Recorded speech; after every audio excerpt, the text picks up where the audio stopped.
नमस्कार, बुलेटिन में आपका स्वागत है। आपके साथ मैं दीपेश बरगले। चले खबरों की शुरुआत करते हैं और बड़ी खबर इस वक्त भोपाल से मिल रही है। चौधरी राकेश सिंह के ट्वीट पर पीसी शर्मा ने सफाई दी है। दिग्विजय सिंह ने हमेशा पहले पार्टी की निष्ठा पर जोर दिया।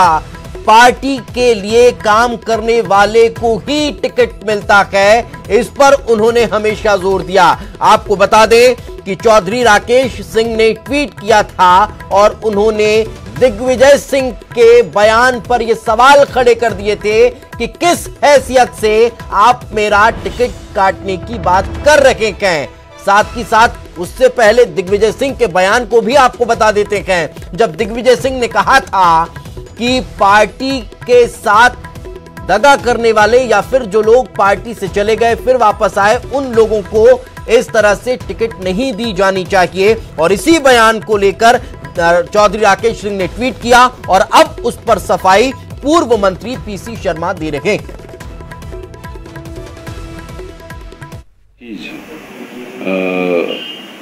प्रदेश कांग्रेस अध्यक्ष कमलनाथ जी हैं वो और कांग्रेस हाईकमांड ये तय करते हैं। ये जो तय करेंगे वो सब होगा इसमें। और दूसरा जहाँ तक सवाल है, दिग्विजय सिंह ने हमेशा ये कहा कि आए पहले कांग्रेस में रहकर जो भी चला गया है, पहले कांग्रेस में काम करे, उसके बाद तो वो हकदार है, टिकट का सभी हकदार है। पार्टी के लिए काम करने वाले ही होते हैं टिकट के हकदार, ये पीसी शर्मा भी कह रहे हैं। निष्ठा और त्याग की बात आदरणीय दिग्विजय सिंह जी कर रहे हैं। अच्छा होगा कि वे स्वयं पहल करके फूल सिंह बरैया जी को राज्यसभा चुनाव में प्रथम वरीयता का उम्मीदवार बनाकर त्याग का परिचय दे दें। इस तरह के बयानबाजी अब और ज्यादा तेज हो रही है। ट्विटर वार शुरू हो चुका है और इन सब चीजों को अगर समेट कर देखा जाए तो कहीं ना कहीं राजनीति अभी अंदर खाने भी बहुत ज्यादा देखने को मिल रही है। चाहे वो उपचुनाव की सरगर्मी के तौर पर आप देख लीजिए, टिकट के दावेदारों की बयानबाजी और ट्विटर सोशल मीडिया पर वार, या फिर राज्यसभा चुनाव को लेकर हो रही सरगर्मी से भी आप इसे देख सकते हैं। मगर अब इसमें कहीं कोई सफाई पेश कर रहा है तो कहीं कोई किसी और का साथ और कहीं किसी और के साथ की बात कही जा रही है। अलग अलग धड़ों की बात हमेशा होती थी, लेकिन अब खुलकर इस तरह से बयानबाजी और ट्विटर वॉर शुरू हो चुका है। तो पूर्व मंत्री हैं पीसी शर्मा, जिन्होंने प्रतिक्रिया देते हुए और सफाई दी है। उन्होंने कहा है कि दिग्विजय जी हमेशा पार्टी की निष्ठा पर जोर देते हैं और काम करने वाले को टिकट दिलाने की बात करते हैं। तो फिर इसी पर सवाल कहीं ना कहीं चौधरी राकेश सिंह ने भी खड़ा किया है। उन्होंने भी यही कहा कि निष्ठा और त्याग का परिचय फिर क्यों ना ऊपर से शुरू हो जाना चाहिए, नीचे से क्यों शुरू हो, हम ही से क्यों शुरू हो। इस तरह का सवाल खड़ा करते हुए एक ट्वीट करते हुए नजर उनका ट्वीट अभी टॉप ट्रेंड मध्य प्रदेश में कर रहा है और चूंकि कांग्रेस में बहुत ज्यादा कर रहा है, क्योंकि उनकी तरफ से जब ट्वीट किया गया। और ये मसला सब शुरू कैसे हुआ, जरा उस चीज को भी समझ लीजिए। हुआ यह था कि उपचुनाव होने के और उपचुनाव में टिकट के दावेदारों के नामों की चर्चा अभी से शुरू हो चुकी है। चौधरी राकेश सिंह को भी एक उम्मीदवार के तौर पर देखा जा रहा था। तो फिर दिग्विजय सिंह ने सवाल के जवाब में यह कह दिया कि नहीं, उन्हें टिकट देने की अभी ऐसी कोई जरूरत नहीं है, क्योंकि निष्ठा के साथ जो पार्टी में है, जो कभी पार्टी छोड़कर नहीं गया, जो पार्टी के लिए निरंतर काम कर रहा था, उसे टिकट देना चाहिए। ये उनके बयान का लव्वो-लुआब था। उसके बाद चौधरी राकेश सिंह बहुत नाराज हुए और उन्होंने कह दिया कि आखिर ये जिम्मेदारी दिग्विजय सिंह को दे किसने दी। तो ये पूरा सिनेरियो था और उसके बाद अब ये चर्चा लगातार आगे बढ़ती चली जा रही है। चर्चा करते हैं, हमारे सहयोगी अनुराग हमारे साथ जुड़ चुके हैं। अनुराग, क्या लग रहा है अंदर खाने कांग्रेस में जो ये राजनीति चल रही है, टिकट के दावेदारों के साथ साथ वरिष्ठ नेताओं की जो जोर आजमाइश है, वो क्या थम पाएगी या फिर ये और बढ़ती चली जाएगी कला? उपचुनाव से पहले की ये कांग्रेस पार्टी के अंदर की कला है जो अब निकलकर सामने आ रही है। न सिर्फ बयानों के जरिए बल्कि सोशल मीडिया पर अपने ट्वीट और पोस्ट के जरिए भी जो है दिग्गज नेता आपस में लड़ते हुए नजर आ रहे हैं।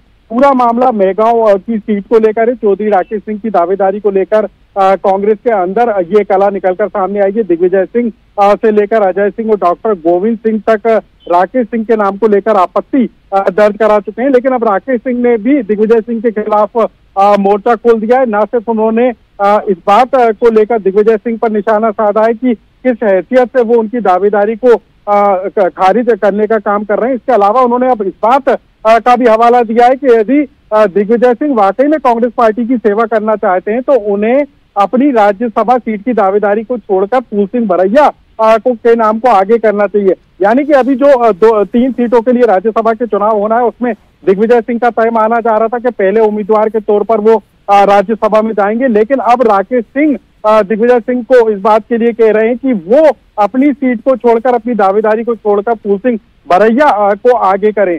तो कुल मिलाकर ये सोशल मीडिया के जरिए वार और पलटवार का दौर जारी है, लेकिन ये सबसे मुश्किल उस समय जब कांग्रेस पार्टी 24 सीटों में से 20 से 22 सीटें जीतने का दावा कर रही है, और ऐसे में पार्टी के अंदर जो अंतर कला है उससे किस तरीके से उभर पाएगी, ये एक कांग्रेस के लिए बड़ा चुनौती बन गया है।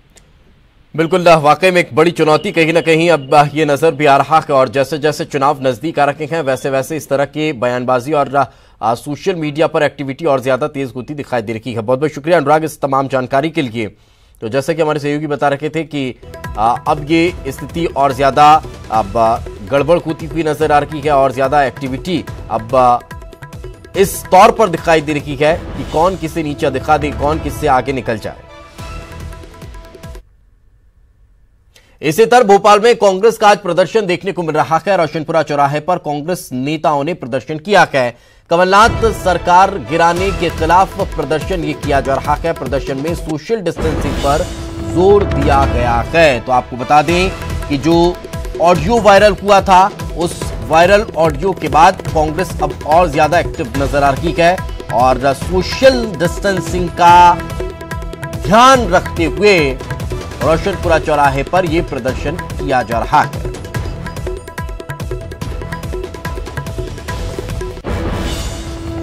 और ज्यादा जानकारी के साथ हमारे सहयोगी अनुराग श्रीवास्तव हमारे साथ जुड़ चुके हैं। अनुराग, किस तरह की तस्वीरें नजर आ रही है जब बीजेपी लोगों को जागरूक करने की कोशिश कर रही है कोरोना काल में, तो कोरोना काल में कांग्रेस सोशल डिस्टेंसिंग का मैसेज देते हुए प्रदर्शन किस तरह का कर रही है?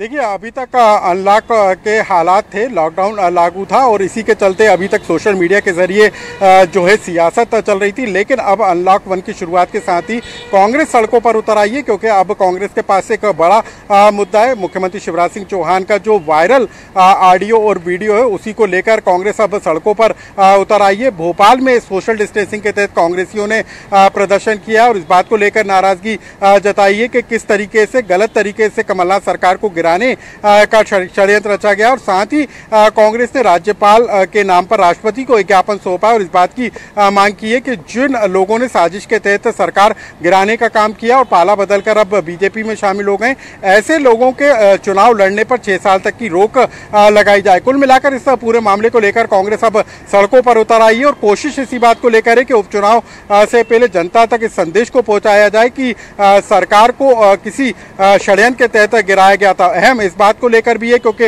राज्यसभा का चुनाव होना है, प्रदेश से 3 सीटों पर चुनाव होना है, और इसी के मद्देनजर कल कांग्रेस के नेताओं ने इस बात का भी आरोप लगाया था कि राज्यसभा में अपनी सीट संख्या को बढ़ाने के लिए जो है कांग्रेस सरकार को गिराने की साजिश हुई है। और अब इस पूरे मामले को लेकर कांग्रेस सड़कों पर है, और सड़कों पर उतरकर विरोध प्रदर्शन के जरिए अपनी नाराजगी को जताने की कोशिश की जा रही है। चलिए, बिल्कुल बहुत बहुत शुक्रिया इस तमाम जानकारी के लिए। तो जैसा कि हमारे सहयोगी बता रहे हैं कि नाराजगी यहां पर दर्ज कराने का काम कांग्रेस कर रखी है।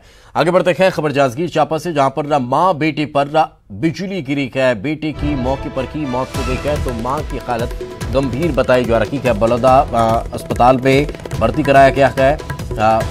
बलौदा थाना क्षेत्र के ढूरला गांव की ये घटना बताई जा रही है।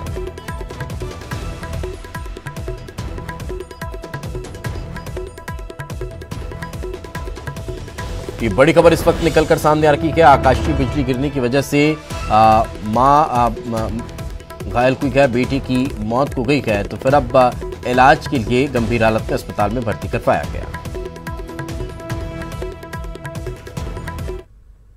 और चलिए अब खबरें देखते हैं सरपट अंदाज में।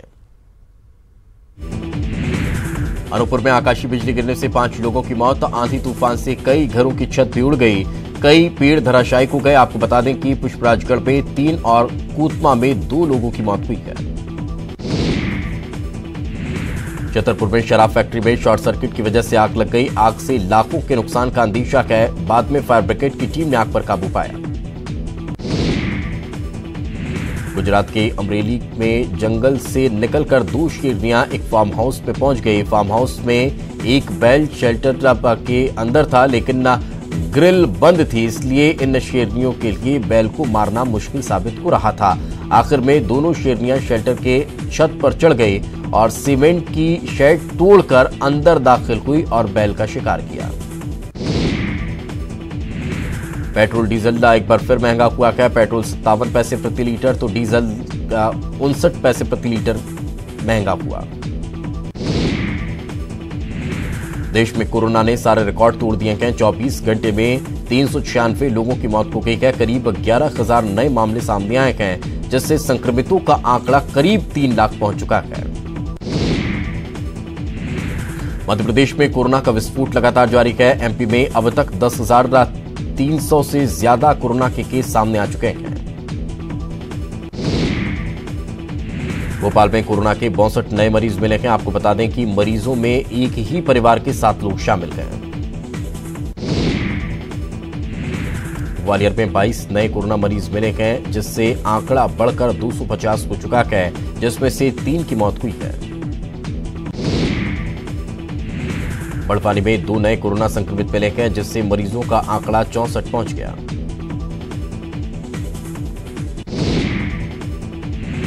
इंदौर में कोरोना के केस लगातार बढ़ते जा रहे हैं। अब तक कोरोना संक्रमित मरीजों की संख्या 3,970 हो चुकी है, जबकि 2,673 मरीज ठीक हुए। छत्तीसगढ़ में कोरोना के मामले लगातार बढ़ रहे हैं। कोरोना के मामलों की संख्या करीब 1400 पहुंच चुकी है। रतलाम में निगम कर्मचारियों की असंवेदनशीलता देखने को मिली है। आपको बता दें कि जलती चिता में कर्मचारियों ने पीपीई किट और ग्लव्स डाल दिए। सतना में तेज रफ्तार ट्रक ने युवक को टक्कर मार दी, जिससे युवक की मौत हो गई। आपको बता दें कि बाद में गुस्साए ग्रामीणों ने ट्रक चालक की जमकर पिटाई की। अयोध्या में विवादित ढांचा गिराने के मामले में आज लखनऊ सीबीआई कोर्ट में पूर्व मंत्री जयभान सिंह पवैया के बयान दर्ज होंगे।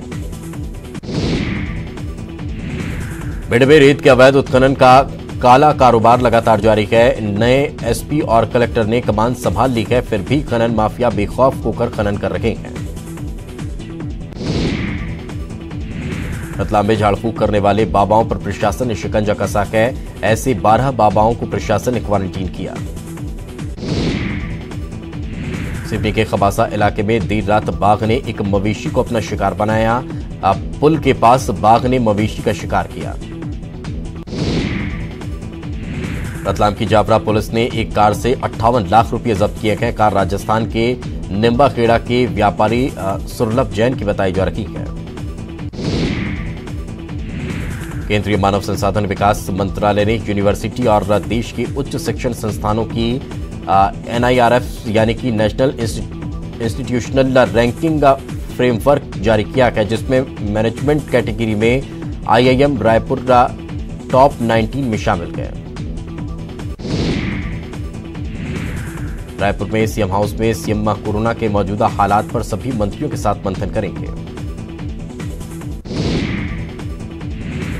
बेमेतरा में बीते 5 दिनों में 4 स्वास्थ्यकर्मी कोरोना की चपेट में आ चुके हैं। गुरुवार को साझा उप स्वास्थ्य केंद्र के 2 स्वास्थ्यकर्मियों की कोरोना रिपोर्ट भी पॉजिटिव आई है। बाद एक बार फिर आपका स्वागत है। कोई कारण रहा होगा, यूं ही कोई बेवफा नहीं हो जाता। ये मैं नहीं कह रहा हूं, ये सिंधिया समर्थक जजपाल जज्जी कह रहे हैं। उनका बड़ा बयान सामने आया है। वायरल ऑडियो और कांग्रेस छोड़े पर उन्होंने बयान दिया है। जज्जी ने बताया कि क्यों हुए बेवफा। कांग्रेस में दुश्मन जैसा लगता था, बीजेपी में लगता है जैसे सब हमारे साथ हैं। चुनाव आएंगे तो बहुत सारी चीजें निकलेंगी। जो कैबिनेट मंत्री थे, बड़े विभाग थे, उन्होंने छोड़ा। पता है इस सरकार में नहीं मिलेगा पहले जैसी हैसियत। कोई कारण रखे होंगे, यूं ही कोई बेवफा नहीं हो जाता, ये उन्होंने कहा है। ऑडियो वायरल हो रहा है, उसमें आपका जिक्र किया जा रहा है कि आप चुनाव हार जाएंगे। जो पहले का ऑडियो बताया जा रहा है अनीता जैन का, और सिंधिया जी को लेकर उसमें कहा जा रहा है कि किसी से बात हुई थी, पैसे के लेन देन की बात है। ऐसा है, 2 साल हो गए उस बात को जब का वो बता रही हैं, एक बात। और दूसरी बात, चूँकि अगर कांग्रेस की रीति नीति बहुत अच्छी होती तो हमने कांग्रेस छोड़ी नहीं होती। धन्यवाद। आपको लगता है टिकट पैसे में बेचा गया था भैया? नहीं, बिल्कुल। 50 लाख रुपए जमा मुझे टिकट महाराज, मुझे टिकट दिया था महाराज ने, उसके पहले भी दिया था, नगरपालिका अध्यक्ष का दिया था मुझे, और मैं हर बार चुनाव जीता, ठीक है ना। और महाराज, मैंने कल आपने सुना होगा कि महाराज ऐसे हजारों कार्यकर्ता हमारे क्षेत्र में मिल जाएंगे जिनके उनके बीमारी में या कोई परेशानी में महाराज मदद करते हैं। करोड़ों रुपए साल में वो खुद के पर्सनल अकाउंट से दान करते हैं लोगों की मदद में। सर, आज नरेंद्र सिंह तोमर जी का बर्थडे है, सिंधिया जी पोस्टर से गायब दिखाई दे रहे हैं, या पोस्टर लगा है पास में? ये इन चीज़ों में ज़्यादा नहीं है हम, चूँकि हम नए लोग आए हैं, तो ये अब बीजेपी की रीति नीति समझेंगे, देखेंगे, तो इसमें कोई ऐसी बात है नहीं। और चूँकि हम सब साथ में महाराज शिवराज सिंह जी, नरेंद्र, सब लोग बिल्कुल एकजुट हैं, आपस में पूरी आत्मीयता के साथ हमने महसूस की है आत्मीयता। वो हमारे जो बीजेपी जो कार्यकर्ता हमारे यहाँ भी लोकल हैं, तो बल्कि ईमानदारी की बात यह है, जो मैं बिल्कुल दिल से कहूँ कि कांग्रेस में रहते हुए तो चाहे लोकल स्तर पे या बड़े स्तर पे हमें ऐसे लगता था जैसे दूसरे गुट के आदमी कि जैसे दुश्मन के पास आ गए या दुश्मन हमें देख रहा है दुश्मनी की नज़र से। लेकिन कांग्रेस में ये हालात थे, बीजेपी में आके हमें ऐसा बिल्कुल महसूस नहीं, ऐसा लग रहा है जैसे हम पहले से यहाँ यहीं थे और ये सब हमारे साथ के लोग। मतलब मुख्यमंत्री कमलनाथ से मिलते थे तब भी ऐसे लगता था आपको दूसरे गुट के नेता से मिल रहे? नहीं, मेरी बात सुनो, मुख्यमंत्री जी चूँकि हम विधायक थे बात, लेकिन बात मिलना बहुत महत्वपूर्ण नहीं है। बात ये है कि हम जो क्षेत्र के विकास की बात कर रहे हैं उनके मिनिस्टर से मिल रहे हैं, तो मिनिस्टर का एटीट्यूड हमारे प्रति, और बहुत सारी चीज़ें आएंगी, जब चुनाव आएंगे तो बहुत सारी चीज़ें निकलेंगी। ऐसा नहीं कि कोई एक ही कारण थे, बहुत सारे कारण, ऐसे कोई भी विधायक ही छोड़ता नहीं। ऐसे लोग कैबिनेट मिनिस्टर थे, बड़े बड़े विभाग थे जिनके पास, वो सब छोड़ा, और उन्हें पता है कि जो कुछ उस सरकार में जो उनकी हैसियत थी उससे ज़्यादा हैसियत नहीं बनने वाली सरकार में, तो वो सब छोड़ के आए हों त्याग पत्र दे के, तो कोई कारण रहे। तो और ज्यादा जानकारी के साथ हमारे सहयोगी हमारे साथ जुड़ चुके हैं। पता है इस सरकार में पहले जैसी हैसियत नहीं मिलेगी शरद, लेकिन उसके बाद भी छोड़ कर आए हैं, तो फिर कुछ तो कारण रखे होंगे। क्या समझा जाए, क्या कहना चाह रहे थे?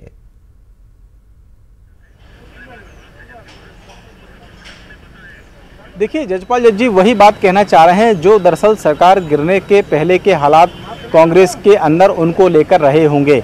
देखिए, ज्योतिरादित्य सिंधिया का एक ऑडियो वायरल हो रहा था जिसमें पैसे के लेन देन की कुछ बातें हो रही थी, और वो जो ऑडियो है वो कहीं ना कहीं जजपाल जज जी जो सिंधिया समर्थक विधायक थे और इस्तीफा देकर बीजेपी में शामिल हुए हैं, वो उससे जुड़े हुए थे। तो जजपाल जज जी ने जब ये सारी बातें कही हैं तो फिर उन्होंने ये भी साथ साथ में कहा है कि दरअसल कुछ तो बात ऐसी रही होगी कि यूं ही कोई बेवफा नहीं होता। और फिर इसके बाद में उन्होंने जो बातें जोड़ी हैं उसमें उनका कहना ये था कि दरअसल कांग्रेस में जब भी वो किसी नेता से मिलते थे तो ऐसा लगता था कि जैसे वो किसी दुश्मन से मिलने जा रहे हैं, और बीजेपी में 2 से 3 महीने के अंदर ही उनको ऐसा लगने लगा है कि ये उनका घर है और यहाँ के जो लोग हैं वो उनको सम्मान देते हैं। तो जो बात है वो दरअसल वही सारी बातें हैं जो हालात सरकार गिरने के दौरान के रहे होंगे, कांग्रेस के अंदर का जो घमासान था। और ये बात तो बिल्कुल तय है, जज्जी ने एक बात बिल्कुल सही कही है कि सिंधिया के साथ में 22 विधायकों ने इस्तीफे दिए थे। ये बड़ी बात थी अपने आप में। 6 ऐसे मंत्री थे जो कैबिनेट में थे और बड़े बड़े ओहदों पर थे, उन्होंने भी इस्तीफे दिए हैं।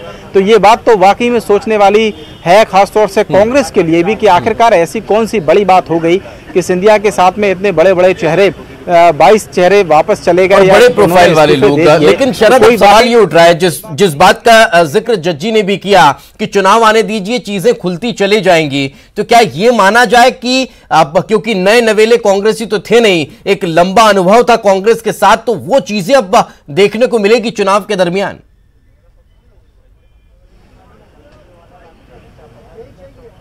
बिल्कुल देखने को मिलेंगी, और देखने को अभी से ही मिलने लगी हैं।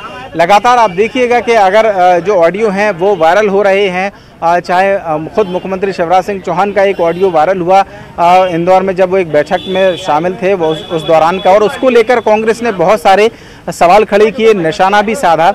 और अब जो लोग कांग्रेस से बीजेपी में आए हैं वो भी उनसे जुड़े हुए भी ऑडियो वायरल हो रहे हैं। तो ये राजनीति है दरअसल, और इस राजनीति में जब भी चुनावी माहौल आता है तो इस तरीके के आरोप प्रत्यारोप के दौर लगते हैं, गड़े मुर्दे उखड़ते हैं, चेहरों की अदला बदली होती है और चुनाव लड़ने वाली टीम भी कहीं ना कहीं एक पाले से दूसरे पाले में चली जाती है। तो ये वाकई में सच बात है कि जब तक चुनाव आएंगे ऐलान होगा, अभी तो चुनाव का ऐलान ही नहीं हुआ है, जब तक तारीखों का ऐलान होगा अभी और भी बहुत कुछ आना बाकी है। जी बिल्कुल, चलिए बहुत बहुत शुक्रिया शरद इस तमाम जानकारी के लिए, हमारे साथ चर्चा में जुड़ने के लिए। तो जज्जी कह चुके हैं कि कांग्रेस में दुश्मन जैसा लगता था और अब तो फिर चुनावी मैदान में दो हाथ भी खूने जा रखे हैं।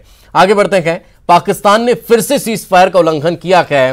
उड़ी के हाजी पीर सेक्टर पे ये सीज फायर तोड़ा है। भारतीय सेना मुंहतोड़ जवाब दे रही है। भारत ने कल ही 2 पाक चौकियों को तबाह कर दिया था।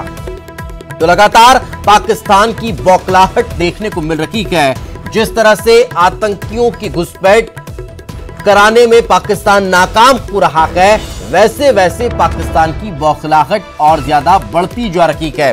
जिस तरह से ऑपरेशन ऑल आउट के तहत भारतीय सेना आतंकियों को पकड़ पकड़ कर चुन चुन कर मार रही है, ठीक वैसे वैसे पाकिस्तान की जो इस तरह की गतिविधियां हैं वो और ज्यादा बढ़ती जा रही है। यही वजह है कि एक बार फिर पाकिस्तान ने सीज फायर का उल्लंघन किया है, सीज फायर तोड़ा है। जनवरी से लेकर अब तक तकरीबन 2027 से ज्यादा बार पाकिस्तान सीज फायर तोड़ चुका है। एक नया रिकॉर्ड कायम करने की ओर पाकिस्तान अग्रसर होता नजर आ रहा है और ये सिर्फ और सिर्फ उसकी बौखलाहट है जो देखने को मिल रही है। चलिए आगे बढ़ते हैं। खबर भोपाल से, जीएसटी काउंसिल की बैठक हुई है। मध्य प्रदेश के स्वास्थ्य मंत्री इसमें शामिल हुए हैं। लॉकडाउन के बाद पहली बार यह बैठक होने जा रही है और इस बैठक में मंत्री शिरकत कर रहे हैं।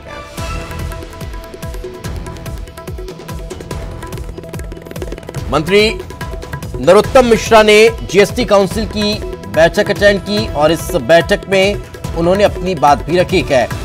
जीएसटी काउंसिल की लॉकडाउन के दौरान अब ये महत्वपूर्ण बैठक मानी जा रही है, पहली बैठक है और लॉकडाउन के दौरान, लेकिन ऐसे 40वीं ये बैठक है जीएसटी काउंसिल की, जिसमें कई मसलों को लेकर चर्चा की जा रही है। आर्थिक स्थिति जिस तरह की अब देखने को मिल रही है, उससे कैसे जूझा जा रहा है, उससे कैसे उबरा जाए, इस पर बातचीत हुई है। साथ ही साथ जो लॉस अभी देखने को मिल रहा है, उस लॉस को कैसे फुलफिल किया जाए, इन पर भी बातचीत इस जीएसटी काउंसिल की बैठक में हुई है।